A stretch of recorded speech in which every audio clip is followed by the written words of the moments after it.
Chapter 1. A beautiful wife.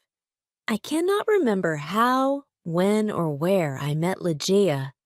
It was a long time ago, and my memory is not good. But I think I met her first in a large, old city near the Rhine in Germany. She told me that she came from an ancient family, but I never knew the family name of the woman who was my friend, my partner in my studies, and finally, my wife. Why did I never discover her family name? Perhaps because she did not want me to find out, but I cannot remember. I remember one thing very well. Ligeia was tall and slim. Later, at the end, she became very thin. How can I describe her quiet, aristocratic movements or the strange softness of her footsteps? If she came into my office, I only knew she was there when I heard her voice or when she put her white hand on my shoulder. She had a beautiful face, but it was not a classical kind of beauty. There was something strange about it. I have often tried to understand it. Was it her pure white skin or her thick black hair? I looked at her long, delicate nose many times. It was perfect. I looked at her sweet mouth, how soft and red it was, and when she smiled, her teeth were white. Then I looked into her eyes. They were much bigger than normal eyes. Sometimes, when she was excited, they looked like a deer's eyes. They were black, with long black eyelashes and black eyebrows. But as I looked into them, I realized that they had a strange expression. I thought about it for many hours, sometimes all night. What was the expression in those eyes? I wanted to know. Many times, I thought I almost had the answer, but then it was gone. Ligeia was very determined. She was always calm and quiet, but her determination showed in her eyes. It shone like a terrible energy, and sometimes it frightened me. Ligeia was very clever. She was excellent at Latin and Greek, and she knew many other languages perfectly. She never made a mistake. She was also a student of science and mathematics. When we were first married, I often asked her for help with my studies, and we worked together. But after she died, I was alone. Without her, I was like a child in the dark. When she first became ill, she did not come to help me as often as before. She lost weight, and her skin became pale and transparent. When I saw that she was dying, I felt desperate. Ligeia resisted death with all her energy. She was determined to live. I watched in agony as she fought for life. I knew she loved me, but I only understood how much she loved me now that she was dying. She held my hands and said that she was devoted to me. I cannot talk about it now, but let me say that her love for me was part of her determination to live. On the night she died, she suddenly got out of bed and cried, "Oh God, must I die? Must I lose my fight with death? No, I can't die like this." But my dear Ligeia died. I was so sad I could not stay in the old city by the Rhine. For a few months, I traveled around. Then I bought an old abbey in an isolated part of England. This dark, sad place expressed my feelings of loneliness, but I decorated it with beautifully colored curtains, carpets, and ornaments. I said to myself, perhaps the bright colors will make me feel happier. Unfortunately, they did not. I began to drink too much, but I do not want to speak about that time of my life. I will only say that one day I married Lady Rowena Trevanion of Tremaine.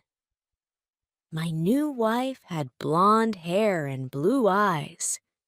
She was very different from my first wife, but how could I ever forget Ligeia? Chapter 2. A Fight with Death. I took Lady Rowena back to a room high up in the tower of the abbey, where we lived for the first month of our marriage. The room was very large, with an enormous window made of glass from Venice. The ceiling was high, like a church, and in the center there was a big gold chandelier. There were sofas from the East and an Indian bed. On the walls were long tapestries, like carpets, with designs made of gold. The tapestries moved every time the wind blew. My wife was afraid of me because I was often sad and depressed. She did not love me much and stayed away from me, but I preferred this. I always thought about Ligeia, my beautiful Ligeia, dead in the tomb. Sometimes in my dreams, I called to her in the night. I imagined that perhaps my love for her could bring her back to me. At the beginning of the second month, Lady Rowena became ill. She did not sleep very well and told me she could hear sounds and movements in the tower. "You have a fever," I said. "You're imagining things." She got better, but then she went back to bed with a second illness, worse than the first. The doctors could not understand it. Again, Rowena began to hear little sounds and movements in the bedroom, and they frightened her. One night at the end of September, she woke up suddenly. I was sitting on a sofa by her bed. She whispered to me that she could hear sounds and see movements, and there was a frightened expression on her thin face. But I saw and heard nothing. "It's the wind," I explained. "You can see the tapestries moving in the wind." But her face was white with fear, and she nearly fainted. I remembered that there was some wine on the table on the other side of the room. As I walked under the light of the chandelier, a strange thing happened. I felt something invisible pass me, and on the carpet I saw a shadow, almost the shadow of a shadow. I decided to say nothing to Rowena. I poured out a glass of wine and gave it to her. Then I sat on the sofa and watched her. After some moments, I heard very quiet footsteps on the carpet, coming towards the bed. A second later, as Rowena was about to drink the wine, I saw, or perhaps I dreamed that I saw, 3 or 4 large drops of a bright red liquid fall into the glass. Rowena did not see it. She drank the wine, and I said nothing, because I thought it was only my imagination. After this, Rowena's health got much worse, and on the third night she died. Her servants prepared her for the tomb, then covered her with a sheet. The next night I sat alone with her body in the bedroom. Strange forms and shadows moved around me.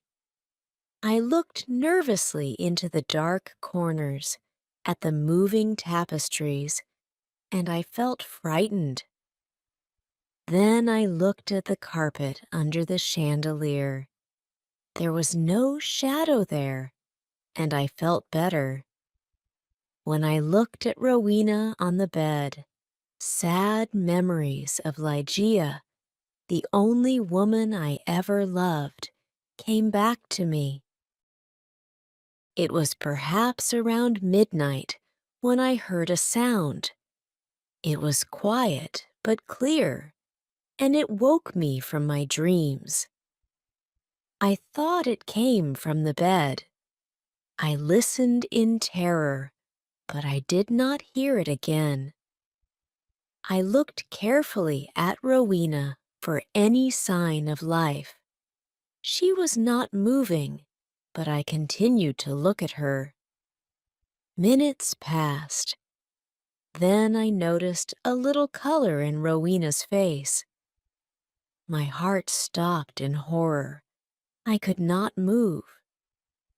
When I understood that Rowena was not dead, I tried to revive her, but soon the color disappeared from her cheeks. Her face looked like marble again, and her lips were thin with the horrible expression of death. When her body was cold and rigid, I fell onto the sofa and dreamed about Ligeia. An hour later, I heard the same sound as before. I listened.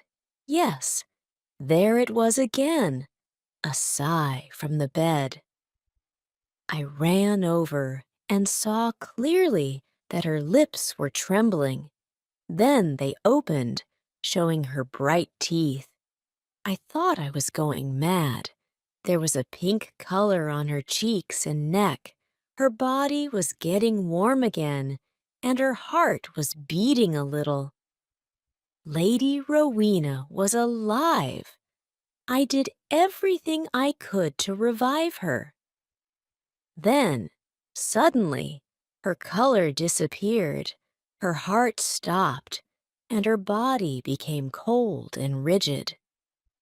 I sat down and began to think about Ligeia again. Then again, for the third time, there was a sound from the bed. But why must I describe the horrors of that night? Again, I tried to revive Rowena, and then a fourth time. Each time she seemed to fight with an invisible force, and each time her body changed. I cannot say how, but she looked different. It was nearly dawn when she moved again. I was sitting on the sofa, exhausted, but Rowena's body moved with more energy than before. Her color returned. Signs of life changed her face. Her eyes were closed, but she looked alive. Then she suddenly got out of bed and walked slowly to the center of the room, like she was walking in her sleep. I did not tremble. I did not move. I was as cold and still as stone, paralyzed by what I saw. As I looked at her, my head filled with wild thoughts. Was Rowena really alive? Could I really see her blonde hair and blue eyes?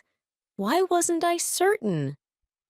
I could not see her mouth very well, but her cheeks were like pink roses.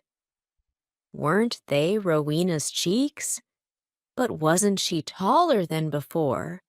I was filled with a kind of madness. I ran to her, but she moved away. Then I saw her long hair moving in the wind. It was blacker than the black of midnight.